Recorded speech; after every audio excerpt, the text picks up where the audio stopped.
No, We we're are actually all out of live whack. this time, for real. We're live, but we're not live because we're all out of whack. Guess what? We're just gonna have to go. Whoops, not intro. Whoops. Here we go with the whoops. Yeah, the whoops, because I am struggling.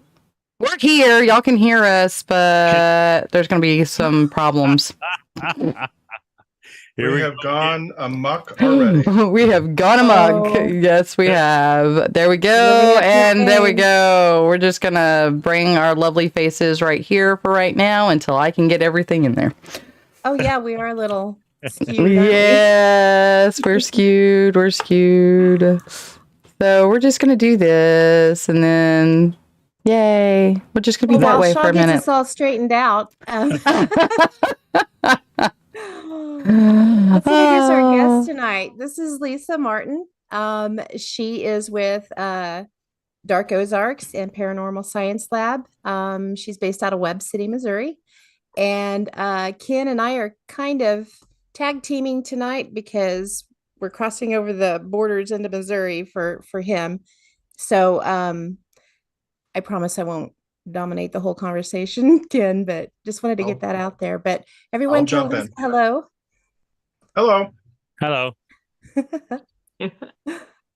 Welcome to Missouri.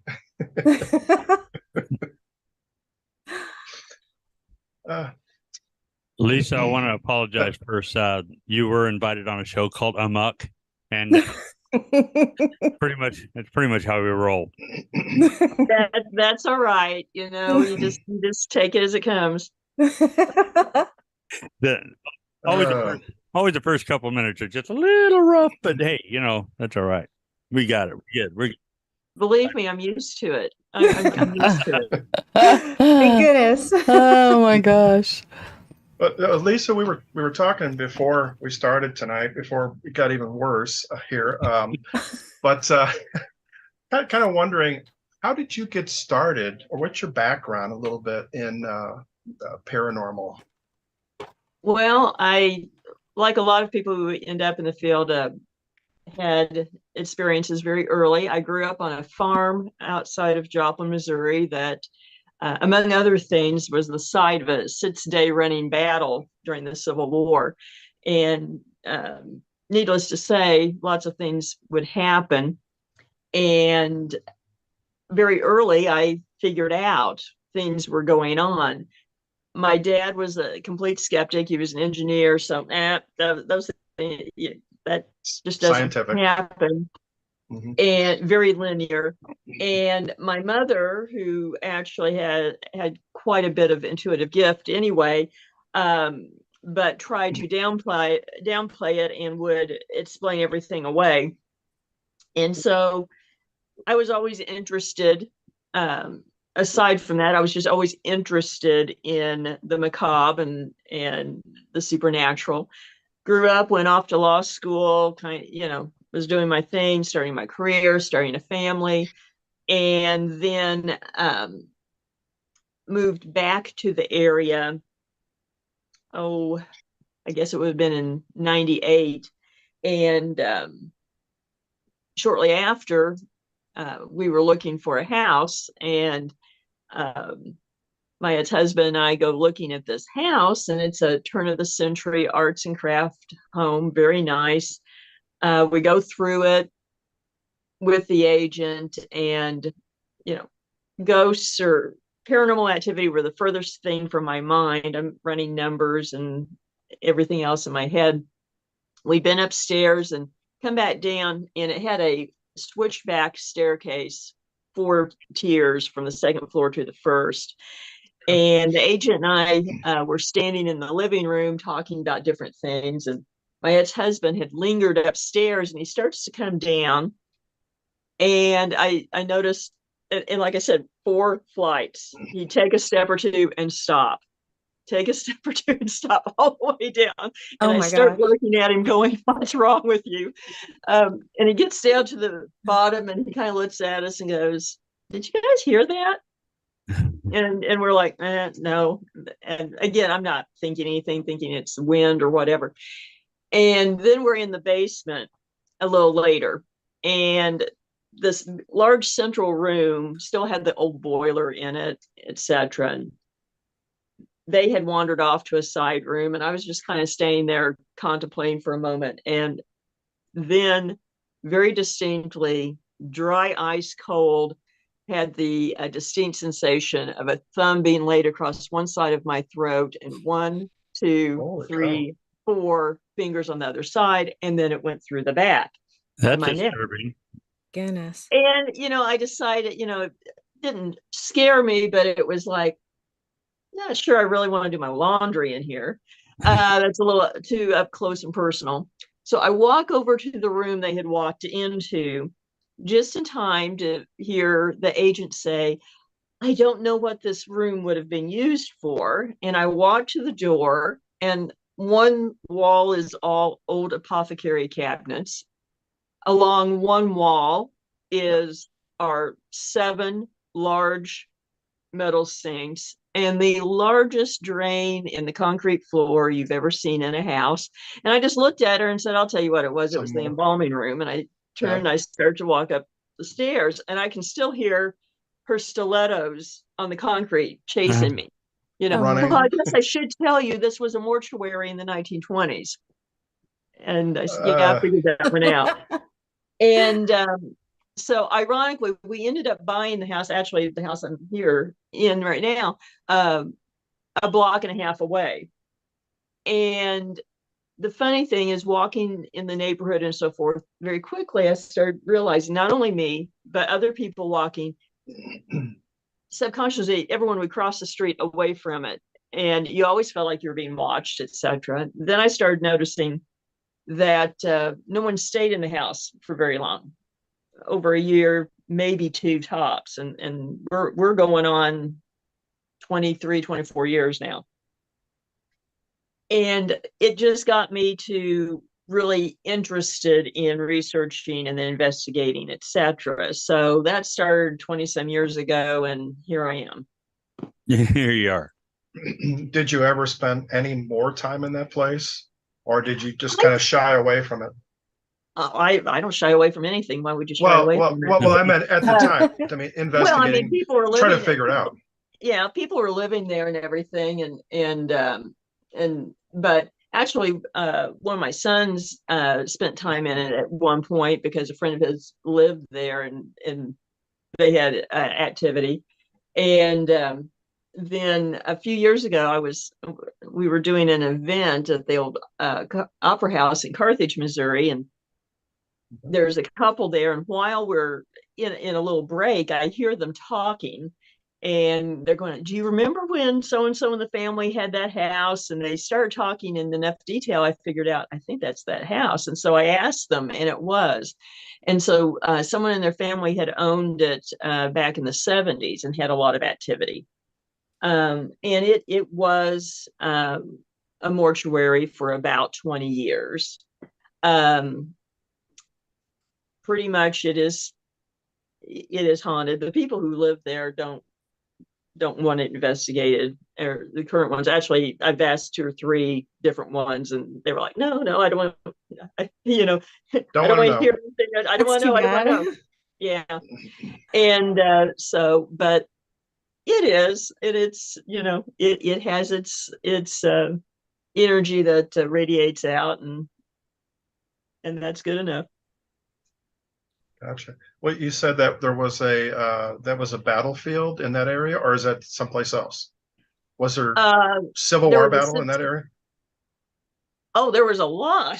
Well, I know that in Missouri, especially. But yeah, I grew up on a farm that had a 6-day running battle on it. Correct. I heard that, right. I understand that. But in the area you're at right now, was it also pretty good sized battles going on there? I can't remember exactly where West City and of course, where I'm at is 3 miles from my farm where I grew up, and I still own. But right here, no. About 1.5 miles from me, which is now a cemetery, there was a battle there. There were skirmishes in a lot of places, and not all were well documented as to exact locations. Records just weren't kept as well the Trans-Mississippi as they were back east. But Mhm. so, and that's something that does happen. People will say, you know, my favorite was a lady over at Reed. She came to me and said, you know, I have this thing happen. I'll be washing my dishes at the kitchen sink, and I look out in our pasture behind the house out the window, and sometimes I will see what looks like a Civil War soldier. And she just thought, I'm imagining it or whatever. And she said, then one night I'm doing dishes and he stops and turns towards me and looks as if he's looking directly at me and waves. And Oh, she says, wow. but that doesn't make sense because nothing happened here. And that's not, well, one, it's not true. And we know there were skirmishes and a lot of bushwhacker activity and soldiers Right. chasing them. And we can't say we know that on this date, this many soldiers were on that piece of property, but we know they were in the Sure. area a lot. So it does make sense. And So, they could be just wandering around too, and reconnaissance or just all sorts of stuff. So I would see that too. I and was that didn't wondering, happen a whole lot here. Usually, if they were that, usually they were on supply trains, etc., and okay, the local towns had town militias that did any patrolling. In fact, Avila, Missouri, not far from here, they were the first to actually go on the offensive instead of a defensive posture for town defense, and it became the model for hometown defense throughout Missouri by the end of the war. So. That's interesting. yeah, you're well versed on the Actually, Civil War era. she is. Lisa, one of the books that you've written, it was on the Civil War. Yeah, What was the name of so it again? It's escaping Civil me. War Ghosts of Southwest Missouri. Yeah, Yes. I write on history as well as the paranormal. So, Okay. How many books have you written now? four out. Fifth one is just about to come out. I'm excited. I can't wait. Congratulations. That's pretty awesome. Thank you. Very. Did So now you in Dark Ozarks, can you tell us a little bit how you got started in it? How you and Josh Heston, which is your co-person in that, how did you guys team up? Well, and Pam, you've probably heard the story, but we actually met by accident in a haunted cemetery of all places. wow. And just by pure happenstance, he was there doing research for a story, and I was there being interviewed by TV station for events coming up, and that's how we met. And over the course of the next couple of years, we became friends, became very close, and ultimately partners. And then we started Dark Ozarks. So, yeah, haunted cemetery. It's a perfect, I mean, it's if you know Lisa and Josh, that is the perfect story. Yeah, pretty awesome. It's funny how many times people will say that, Well, I know you do a lot of different events. Can you tell us maybe what are some of your favorites that you might do? Oh, well, that's kind of like picking children, but it is, isn't it? Yeah, it is. Pick them all. I mean, we do a lot. We do a lot of public events in Southwest Missouri, as well as down at the Coleman in Miami, Oklahoma. Mm-hmm. Done them in Kansas and the Pittsburgh area and the Galena area. And I don't know, the Kendrick House in Carthage is one of my favorites. The Civil War home. You've been there. And we're actually wanting to get with you to see if we can pick a time to come back and do that again. We can do that. We're starting things up again pretty quickly. We've been doing work at the house and everything, and so it's just like it's been taking longer than planned. Yeah, I imagine. The Old English Inn in Hollister, Missouri is one of my favorites too. A lot of activity. But I mean, we've done so many places that I don't know. It's hard to pick. I know the last one that I was at with y'all was the Ritchie Mansion. Yes. That is a wonderful place. It Could you really tell us a little is. bit about it? The Ritchie Mansion in Newtonia, Missouri is a antebellum home that actually was right in the middle of the first battle in Newtonia in the Civil War, and the second battle was just down the street a little bit. And in fact, the Ritchie's barn and stone wall were defensive lines in the battle. And it's a beautiful home with a lot of history, haunted. Probably my you laugh. Like haunted. Oh, Kirk. But as I think my favorite story from the Ritchie Mansion is probably related to Belle Starr. Belle Starr was a teenager in the Civil War. She grew up in Carthage, Missouri, and at that time she was Myra Belle Shirley, and went from nursing wounded soldiers on the sidewalk at the Battle of Carthage in July of 1861 to becoming a spy and courier for the Confederacy. She was, and we don't think about Belle this way, but she was a debutante, knew 5 languages, and wow. was very cultured. She would have been a debutante if it hadn't been the Civil War, if the Civil War hadn't happened. And so her brother joined the Partisan Rangers in the area and was killed in early 1862 at the age of 16. And so she began working for the Confederacy, and she would go into saloons and so forth. And because she could go in and play the piano, etc., and get information, and they really didn't censor themselves around women. Well, she became known as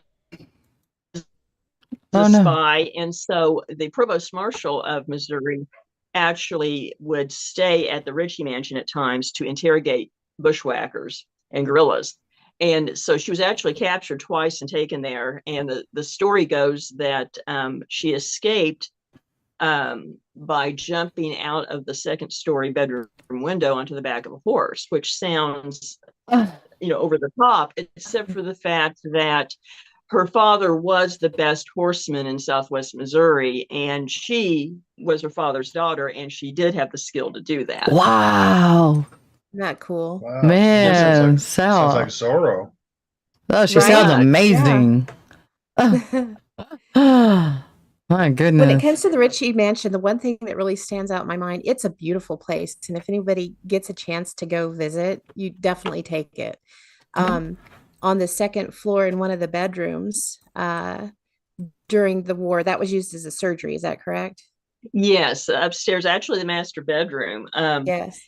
And it's called the Black Room now because, like many places in the Civil War, when they did surgery indoors, there was just so much blood that they never could get the stains out. And even if they painted the floors, the stains would come back through the paint unless you painted them black. And so the floors are painted black still.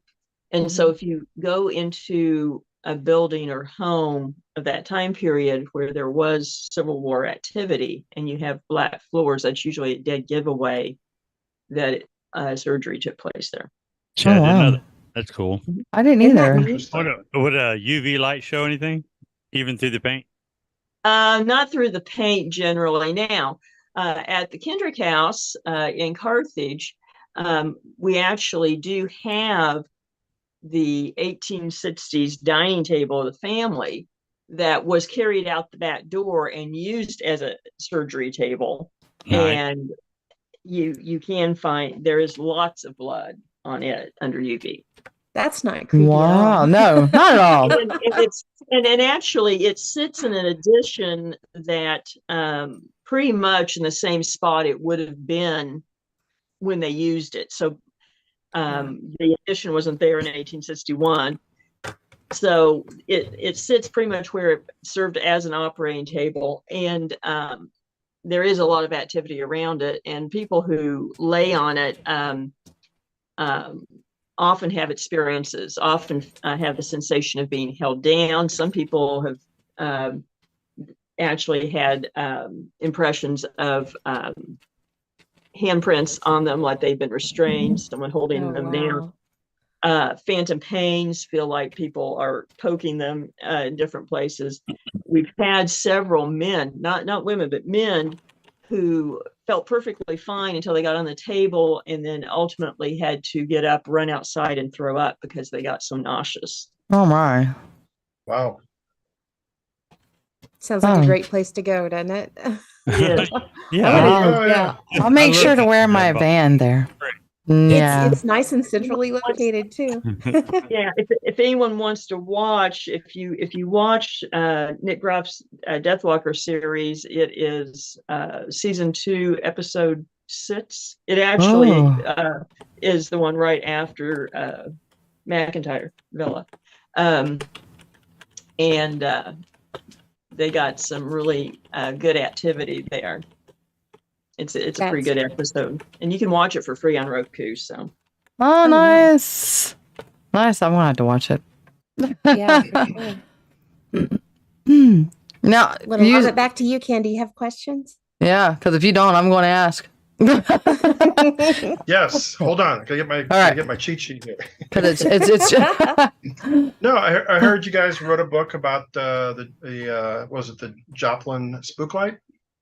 oh Is that- man, you use the dirty term. You know, it's the Hornet Spooklight. If you come to Joplin, sorry? I'm sorry. What was it? it's the Hornet Spooklight. If you come to Joplin, right. people will throw tomatoes at you. Okay. Sorry, Ken. I actually got info, I think. I'm from down the road on 40. I'm at the other end of 44. Come on. Yeah, it's been called the Joplin Spooklight, the Tri-State Spooklight, etc. Originally, it's the Hornet Spooklight, and so locals are they're still fighting a civil war over what you call it. So it's okay. All right, so I just proved that I'm an outsider. Sorry. The Hornet Spooklight. I was just going to say the Ozarks Spooklight. How about that? Oh no! No. Okay, no. No. If you do that, Hornet. It's dozens. Okay, what about this Hornet?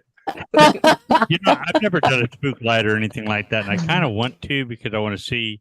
It's one of those things that to me it sounds like it'd be easy to figure out, but I know a lot of smart people have tried to figure it out and they can't. So make me Corps of Engineers, various universities, etc. The Army.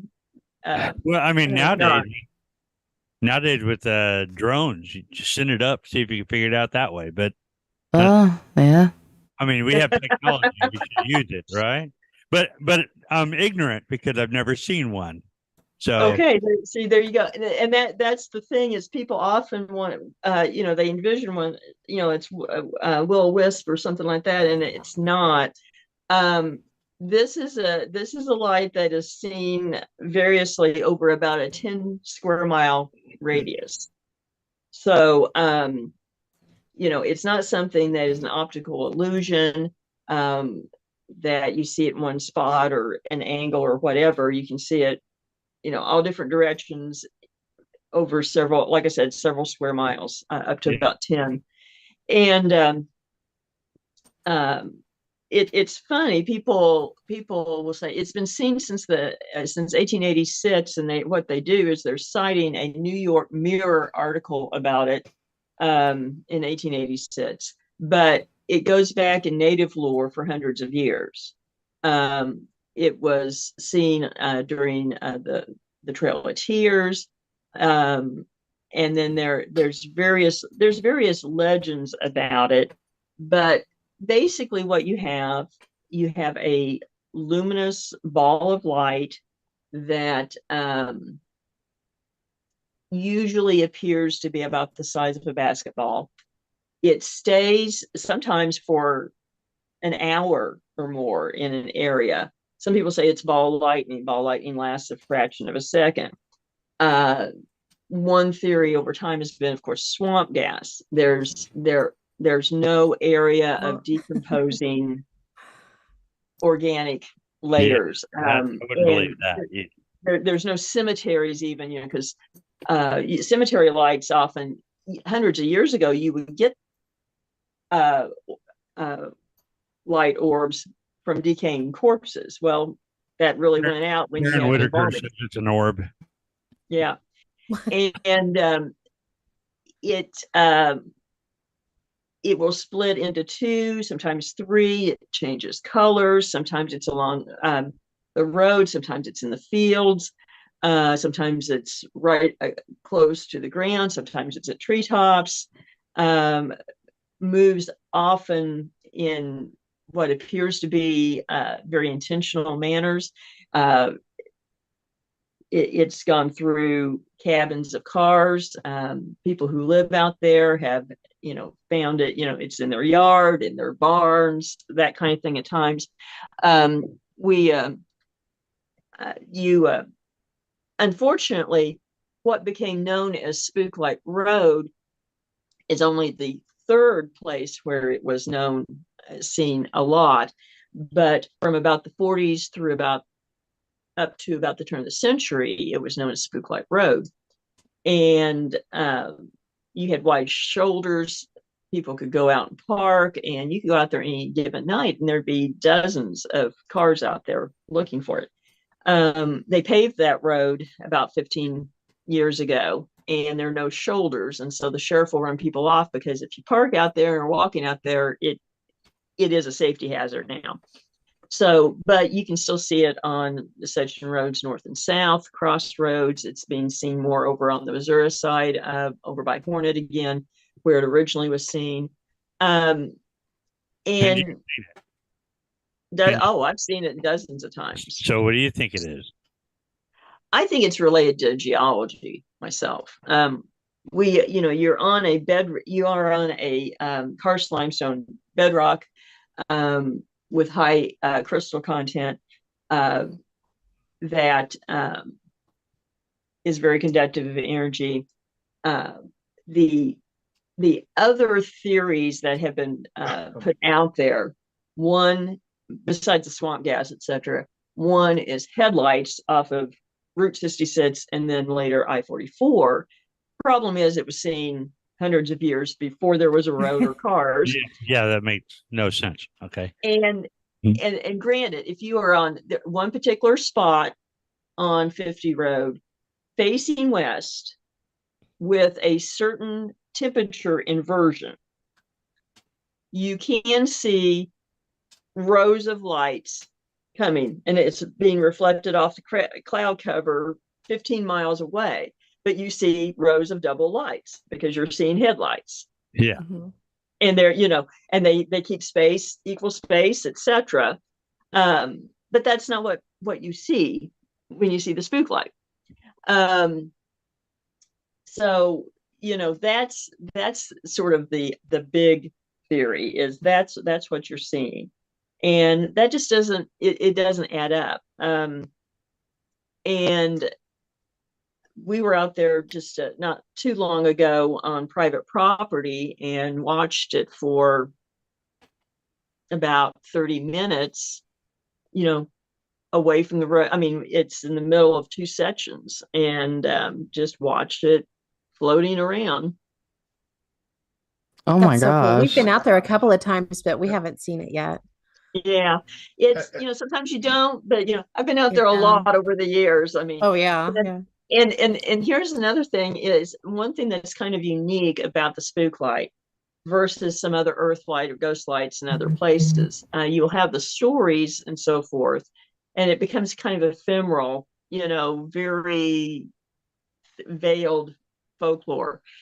But here, it actually became a very, very widespread community experience, because people went out there routinely. You took the kids out there when they were little. You went out there on dates. You know, families went out there. And so the question we got from the chat room is, does this light only appear at certain times or weather conditions? no, you can see it all through the year. You can see it during the daytime. People have seen it during the daytime, at nighttime. Is it more festive around Christmas?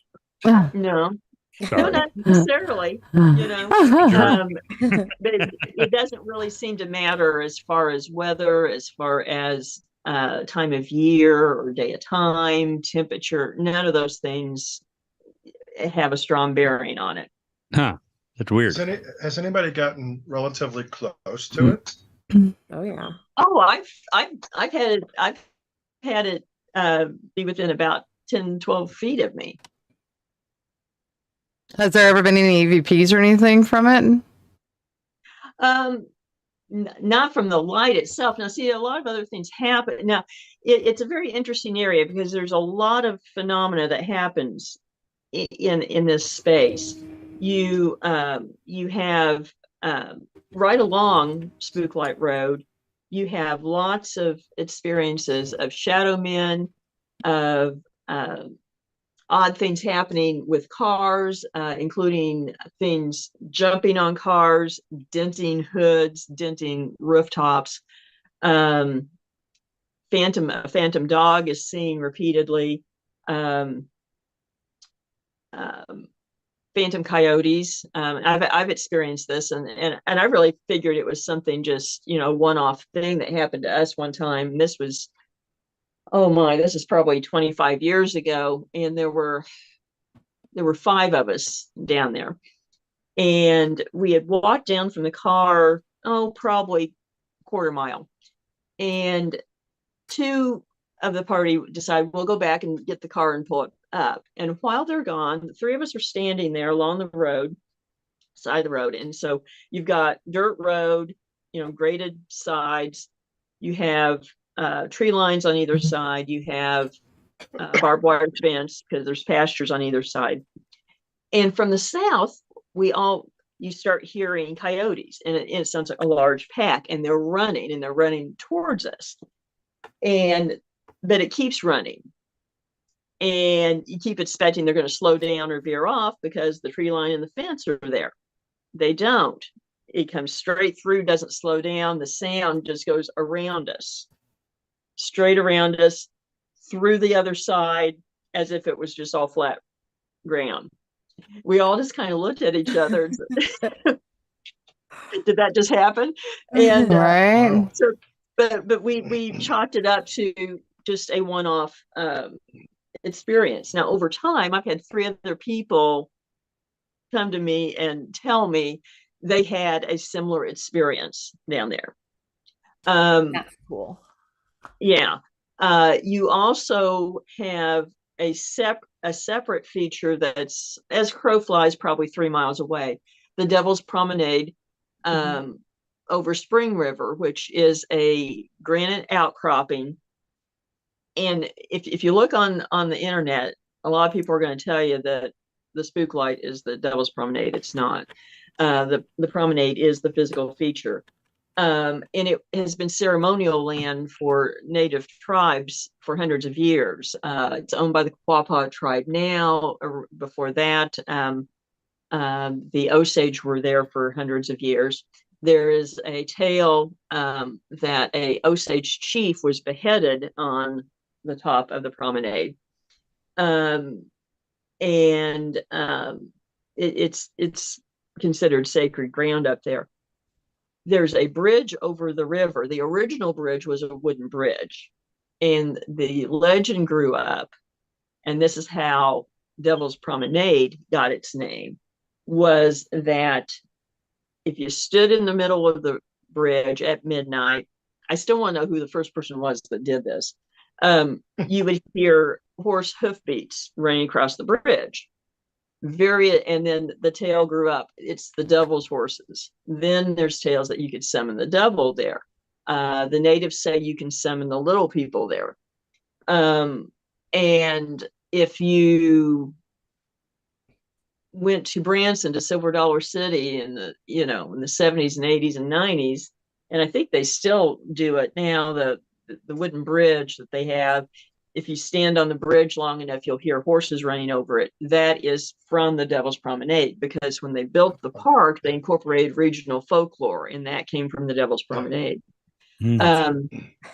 You right in the area, you have Goatman's Holler, which is also tribal land that, and I had the opportunity to investigate there. They asked me down that what they call the Goat Man is basically a Sasquatch creature, but with horns that are like ram's horns, mountain goat horns. Huh. And That'd freak me out. yeah. And they say he's been there as long as they've been there, and it's sort of, he does his thing, they do theirs, they get along. And some years ago, it's a deep ravine, and it goes back about 2 miles, and there's a creek in the bottom of it. And so I guess they were having some flooding issues, and the state came up to dredge it to deal with flooding. And some of the tribal leaders who were talking to me, their homes are up close to the road from there. And they say the men were back and they're working, and all of a sudden they heard gunshots. And so they go to investigate to see what's going on. And apparently they came through some trees, and the Goat Man came the other way, and they basically startled each other. And all they had was a 22 with them. And so they shot, and they said they hit it in the shoulder, and it screamed and ran off. And they would not come back until they had shotguns. That's why. Oh my gosh. I don't investigate outdoors for things like that, because he would eat me. Oh, Adrian. You have to pick your battles, pick your places. There's also an area real close. Yes, there's also an area very close that is associated with the Deer Woman, which is a native spirit that appears as a beautiful woman. But if you can see correctly, that she has deer legs. It was encountered in Concho in Oklahoma.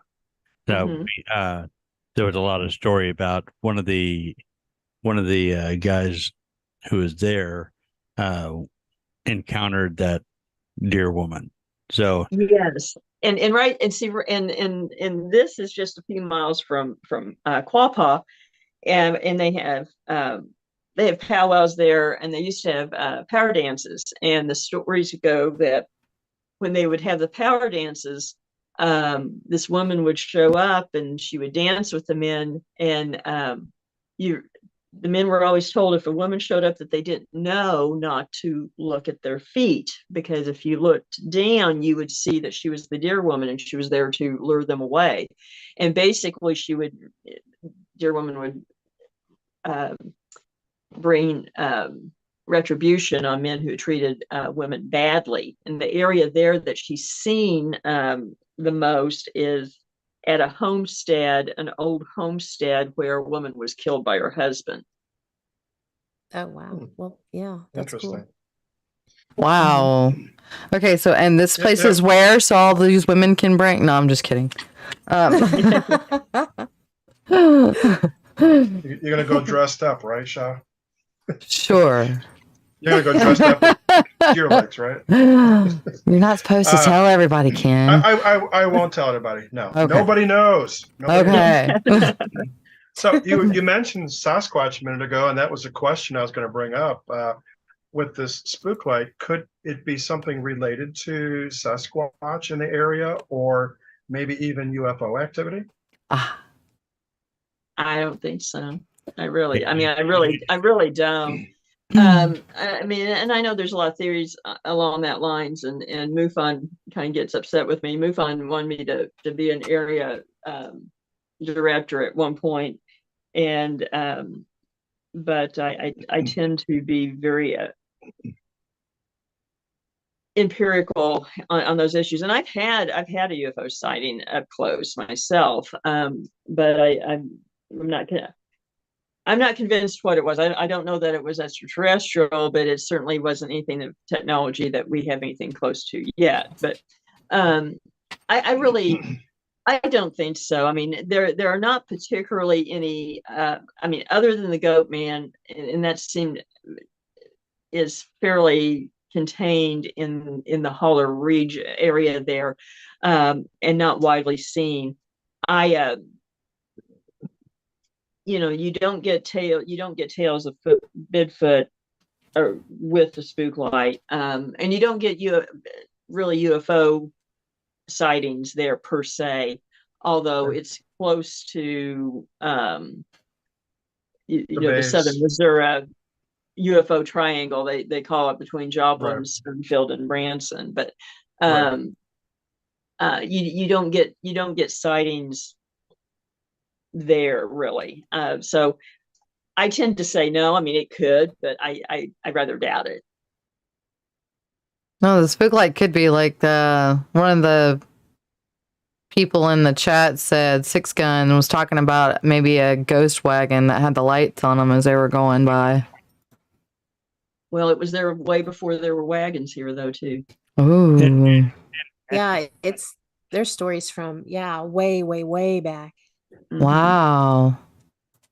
My goodness. Yeah, I really don't think I don't think it's ghost related. I really don't. Do you think it's some kind of natural based thing? I do. I think it has something to do with the geology there, and there are ghost lights in some areas that they do think are related to geology, particularly over earthquake areas. Bigger than light is the one in Arkansas. We just lost Ken. Yes, and you messed me up. Messed me up. We just went amok again. I have a question, Lisa, and I'm not sure I've ever asked you this before, what your opinion is on it. Okay. Have you ever done any research on ley lines, or are there any that run through the area that you know of? Or if is that outside your wheelhouse? As far as I've been able to tell, there aren't any right through there. Because that would be something that would be interesting and kind of would make sense, but there don't seem to be any that I've ever been able to ascertain. So it would be an interesting proposition, but it doesn't seem to fit. Darn. That does seem like it would have been right along those lines, but no, she's talking about it. I don't know. Yeah, I have no idea. I know it's fascinating, and I know my oldest son, his grandmother, she grew up in Joplin, and when she was on a double date with her sister and their boyfriends, and they went out to look for the spook light, and they were in a convertible. And she is a very staunch, Baptist woman, and didn't hold truck with ghosts or anything. So when she told me this, I really tended to believe her, because she wasn't one to, just say things like that. But she said when they were out there, it came directly towards them, and it scared them because it was moving so fast, and it went up over the windshield and came right down between the four of them and just sat there and then shot off. And she said they were so scared and got out of there so fast. But that would have been in the 50s. Oh, yeah. Yeah, I mean, and there's a lot of tales like that, or even it going through the windshield and going through the cabin and going out the back, things like that, hovering over the bed of a pickup. I remember one time being out there years ago, and we were there in two vehicles and a car, and then one of the fellows had driven a pickup, and it was an old pickup. It was like a 71 Chevy pickup. And we were parked on either side of the road facing each other, about 50, 60 feet apart. And we hadn't seen anything yet. No, scanning around, didn't see anything. It wasn't approaching everything. And just boom, it appears between the two vehicles, just suddenly boom. and Wow. that was the fastest 3-point turn in an old Chevy truck I've ever seen. And he piped over that. Oh, That's so fascinating though, it because is. for it to appear, right in front of you like that, that's crazy. Mhm. I But what an incredible and thing. there's hundreds and even thousands of those stories over time, Mhm. So, so many people have had the same experiences for, well over a century, where they were paying attention to it.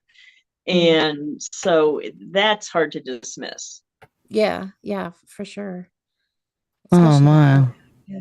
Yeah. Well, I know I, for one, am really looking forward to when your book comes out. Can't wait Thank to read you.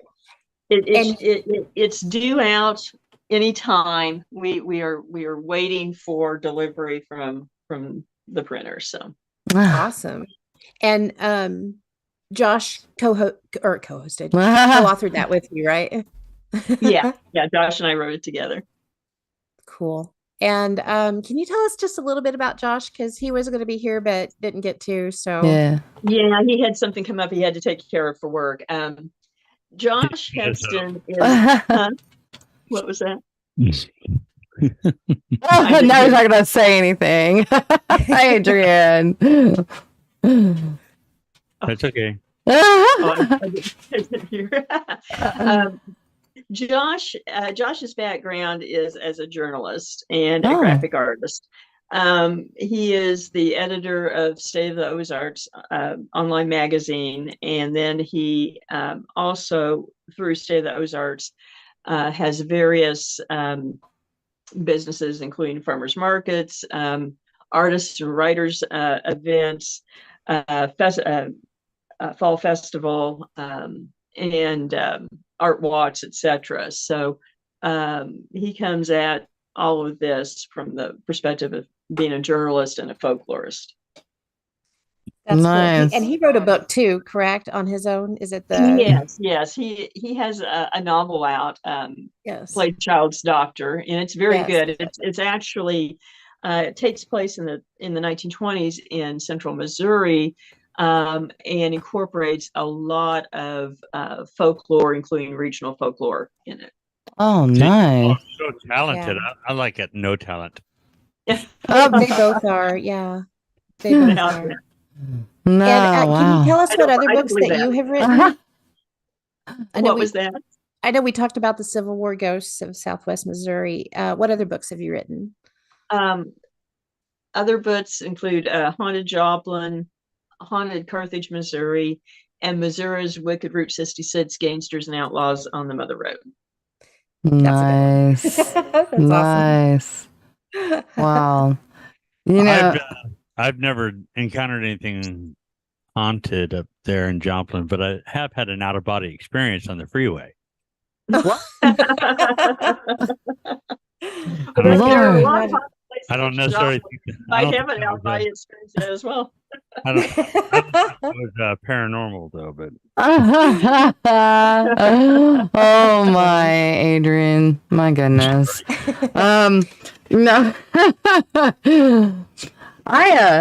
I find it rather interesting of all the paranormal that you're speaking about, along with the, like you had said, the UFOs and everything that are supposed that have been told and heard that is very common in those areas. You said you had a UFO experience yourself. I mean, how close were you to it? Oh, ultimately, probably 200-300 yards. Oh my. This was years ago. I along 96 highway. It's a two-lane highway, which originally was part of Route 66. And it was summertime. It was warm. I was actually driving to pick up a friend to go bowling. I mean, exciting Saturday night, Friday or Saturday night, and I was the only car on the road. And I noticed this light coming towards me, following the highway, And this is just not too far north of the Joplin airport. And so I assumed, oh, it's a helicopter coming in to land at the airport. Because that's just what it looked like at a distance. And it kept approaching, and it got close enough that it started hovering. It came to a standstill and hovered above the roadbed, maybe 50 feet up, just kind of at treetop level. Oh my! And I stopped the car, and like I said, it's probably 200-300 yards away from me, and I roll the window down. And I'm looking there. There's no cars anywhere. I'm thinking, great, what the heck? and there is no sound. There's no engine noise. There's no propulsion. No, it's not. Nothing that you can hear. And almost cliche. I've looked it up, and as far as shapes of crafts of what they describe it of, it's the Brazilian saucer type. That it does look like almost like two saucers put together, but there is a flat band between them, a space. And then actually it was two bands, and one was rotating clockwise. You and were one that close. Oh my God. Yeah. And one was rotating counterclockwise. And I'm like, oh great. But I'm still this looks it's very machine looking, and it's like, and this is at a time, the Cold War hadn't ended yet. And I also know that, I also knew that about 12 miles down the road there were missile silos. And so, I'm thinking it's some sort of experimental craft, etc., something with the military, Right. But certainly nothing I had ever seen. But it still had that very, mechanical look of something that we would make, but just shaped differently. Then, and again, it seems too cliche to, but it happened. A light comes out the bottom, hits it, lights up the roadway. I roll my window back. And I'm literally thinking, do I back up? Do I try to turn around and leave? Because it's like, what, and it just hovered there for maybe 20-30 seconds, and then literally it took off at a 45-degree angle, and it literally was gone in a fraction of a second. I mean, it had to be going at least several thousand miles an hour. And I just thought, well, I don't know if we have anything like that in the pipeline, but and still anything now. You said you didn't hear anything while it was hovering there, but did you hear anything when it took off? No. When? No, there's absolutely no sound. That is fascinating. And there are a lot of stories of UFOs being around missile areas, missile sites and stuff too. And so I'm kind of like, could it be extraterrestrial? Maybe. Could it have been something, military? Maybe. But if so, we still haven't seen anything close to it. And what do you think about the military coming out with all that information just in the last couple of years on the UFOs? I think that I think that eventually more is going to come out. I mean, I think particularly in the age of digital cameras, phones, etc.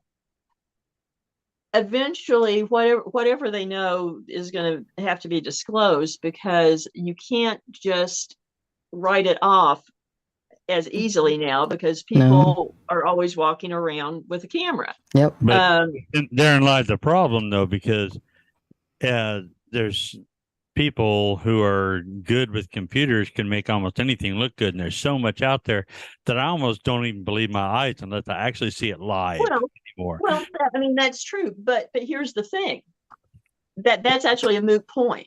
That is absolutely moot, because you can have all the fakes you want, but if there is something going on that the military governments know about that they have been dismissing or, putting out cover stories over. But now, because of the proliferation of not only just availability and use of cameras, but people paying attention to everything, because we're taking pictures 100 times a day. Yeah. That if there is something out there, now there's a heightened chance that someone actually is going to get good footage of it. Right. And not just one. However many hoaxes there are out there is irrelevant. It's gonna take something like V. They're gonna have to hover there for a while. I mean, because Klaatu could land in front of me now, step out of his flying saucer and look at me and say, "Hey, yo, I'm here. Take me to your leader." And I'll be like, "Yeah, sure." I've gotten to the point. I don't mean to be so jaded, but I don't know. I mean, there's no one more jaded than I am, but I'm just saying, if you look at it logically, why are they doing it? Why are they doing it now when, this has been going on for 70 years? Yeah. Because they know that's going to get revealed. Unless it is now another diversion for something else. Exactly. Yeah. Look over here while we do this over there. On the other hand, the 37, was it the R-37B has been in orbit for over 2 years now? Yep. We don't know what it's doing. Nope. But we know it's there, and they're not denying it's there. So there you go. Is that the thing that they're calling the mothership? Yeah. Yeah. Yeah. That's wild. It originally was going to people. it originally was going to be a platform, the next platform for the next shuttle series, and then it moved from NASA to the Air Force and became a Black Ops project. Yeah. But they don't deny it's there, and they don't deny that it's up there. They just won't tell you what's going on. But it hasn't landed about the in over 2 military. years. Yeah. When you talk about the military, I mean, how many times does the F-117A stealth fighter witnessed? But they didn't realize what it was, and they thought it was a UFO. A lot. Exactly. And the government was like, I don't know what it could have been. Let's just put this in the secret files over here. Nobody's going to know. It didn't show up on our radar. It's Who knows? But the government would never lie to us. Oh, I'm so sorry. That was way too loud. They never have. Back in '98, they didn't lie to us either. Documented UFO activity, Pollyanna. even over our way for sure. So, and I know there's a lot over towards where you're at. And like you said, there's so many people now that have the cameras on their phones that are catching this, and not only one person at a time. If there may be multiple people catching it that don't know each other from different angles and everything else, and that's really hard to deny when it comes down to that. So it's fascinating. I mean, it's become pretty obvious there are some things going on, that, what the source is, who knows at this point, to be honest. But whatever it is, the fact that they are starting to release things indicates to me, and this is my lawyer brain working, that they're paving the road for some sort of information. Whether it is we're going to make it more digestible kind of thing. It could be that, or it could be we're going in a different angle for cover story, but there's a purpose to it, certainly, but we just don't know what that is. Yeah, because they ever know in our lifetime not released it. Right. Yeah. There's a lot of stuff that goes on in this area too. I mean, of course, St. Louis, but we've got Scott Air Force Base about 30 miles across the river. We got Whiteman about 100 miles from here. 90 miles, 100 miles, whatever. Fort Leonard Wood's not that far. I'm not sure what's... And they moved all the chemicals there. I mean... So, and I'm not sure what else is down, everybody else's way. But, there's a lot of stuff going on. And I actually did, about a year ago, May, full moon. I've taken a picture of the full moon. And finally, we got the clouds go away. And I actually captured a photo. I saw 3 of them go zipping by. It zoomed in. And the third one I actually captured on my camera, which was amazing. That I don't know what it is. It was traveling very, very extremely fast, way faster than a jet. And like you were saying, it could have been 1,000 miles an hour. I don't know. 3 of them go zipping by. I captured the third one. Looks like a little pill bottle. Yeah. Wow. Well, it's interesting though. Just amazing. Because a lot of things like that get hidden. Like you hear about people talking about orange lights in the sky and this and that, and you can find it for a little bit, but then when you go back years later to search it, there's nothing there. I saw 3 orange lights in Destin, Florida back in 2007, and you go back and look at it and there's nothing there, but there is something there from like 2017, 2018, something like that. But it was right over a little mini, because it wasn't a big airport area. It was one of those little ones for the rich people, and they were all hovering. It was like they were talking to each other, because one would brighten and the other 2 would respond, and then another one would brighten and the other 2 would respond. It was like, what am I catching? And I was recording this on my old phone that I had back then. Needless to say, it was stolen when my house was broken into in 2009 when I moved up here. But I had it. That sounds it's sus, doesn't it? Yeah. I know Roswell was one of the big first UFO crash sites and everything, but wasn't there also one in Cape Girardeau that predated Roswell? Well, possibly. Supposedly. The thing with that is 1941, and that there are aspects of it that are real interesting, and then there's aspects of it that you kind of you do have to wonder. It's certainly not something that it has as much verification as Roswell, but it was 1941, and basically there's a crash near the airport, and they call out a minister to perform last rites, and he thinks he's going out to perform last rites to a pilot, and he gets there, and the story goes, and it's not talked about publicly then. It's later on, like 20 years later, that people start talking about it. But the minister and the sheriff both say this, and there was a local reporter there that took photos, but the photos disappeared. No one has the photos. That there were a couple of bodies there, and that they weren't human. One of them, I think, had already passed, and one was in the process of passing, and he gave last rites. And that the Army showed up shortly afterwards, and claimed, took the wreckage and took the bodies, and that told everybody, don't talk about this. And this was actually, if I remember right, 41. Yeah, I think it was 41 or 42. We were either just on the verge of World War II or it just started. I'd have to look at the date. I can't remember off the top of my head. And their statements kind of indicate, they were saying, tensions in the world. Let's keep this quiet, type thing. And people did, and made sense at the time.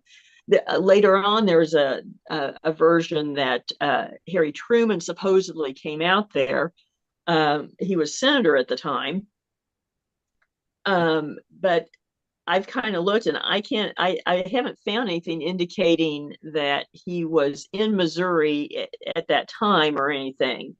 And there's nothing that I've found verifying that, but that was one spin on the story that came out later, that even, Harry Truman showed up and looked at this, and I'm thinking, I doubt that, because, if it's all true and the military was there, they wouldn't say, "Hey, Senator, come on down." That's not how those things go. So, but so there's aspects of it that are very intriguing that do make you wonder if it happened. Some of it you kind of go, I don't know, maybe it got embellished later. I don't. Right. So, absolutely, it could have. It definitely, it's touted as Missouri's Roswell, basically. Wow. Now you and Josh are doing a podcast with Dark Ozark. Could you tell us a little bit about that and where we could find it? Sure. The Dark Ozarks podcast is it's available on all podcast platforms. From Spotify, Amazon Music, Apple Podcasts, all the major ones. And it comes out every Thursday. And we dive into everything noir, history, mysteries, and legends of the Ozarks region, and we tie it into larger themes as well. So it's really good. I haven't got to catch it all the time, but when I do, it's always really fascinating stuff. Thank you. Awesome. Yeah, it's really good. What's your favorite part of the Ozark region down there? I mean, stretches pretty far. I mean, Ozark foothills are over here across the Merrimack River from me. Yeah, well, and actually there is a little bit of the Ozarks proper within Metro St. Louis. You know, I mean, I love the area that I'm in, and part of it is because of all the rich history and everything. I love down in Arkansas in the mountains. I love eastern Missouri, Mark Twain Forest. I mean, really, I love it all, even all the way up to the Missouri River. You know, you sound like me. I like the whole thing. Ways. Oh yeah. I love the history part of it, and everywhere you go in Missouri, there's history of some kind. It's a beautiful state. It really, truly is. Yeah. I've got a lot of family there, and I actually lived in Joplin for like 3 years, I think, and I loved it. Oh wow. It's a good place. Yeah. It's a good place to be. It is. It's a very good place to be. Well, it is 7 after 8. Yeah. Where can we find you? If people want to find you, Lisa, where can we find you online? Okay. On Facebook, you can find Dark Ozarks, Paranormal Science Lab. There's an author page for me under Lisa Livingston Martin, author. My personal page is Lisa L. Martin. I don't care if people find me. darkozarks.com, paranormalsciencelab.com. Dark Ozarks is on YouTube, Instagram, Substack, the podcast. So you can find us any of those places. We'll make sure and link you too in our show notes. Oh yeah. How about events coming up? Anything you got planned right now? We are just in the process of starting playing some events for the year, kind of getting out of first book mode, and actually we've got a couple more in the pipeline. So we'll be announcing events shortly on all of those platforms. Yeah. Okay. Awesome. Thank you so much for giving us your time tonight on this. There's plenty we could have probably kept going on with. 100%. Yeah. Might have to get y'all back when Josh can be on too. Sounds good. Awesome. Great. Well, thank you very much. And Pam, thanks for finding Lisa. Yeah, absolutely. She's good people. And if you're in the area, we always have to throw out Bordertown Paracon's coming up September 30th, and Lisa and Josh will be there again this year. Yay! Yeah. So you get to meet everybody. Yay. Yep. It's a good event. Oh, it is. I like it. Have to have a party the night before or the night of.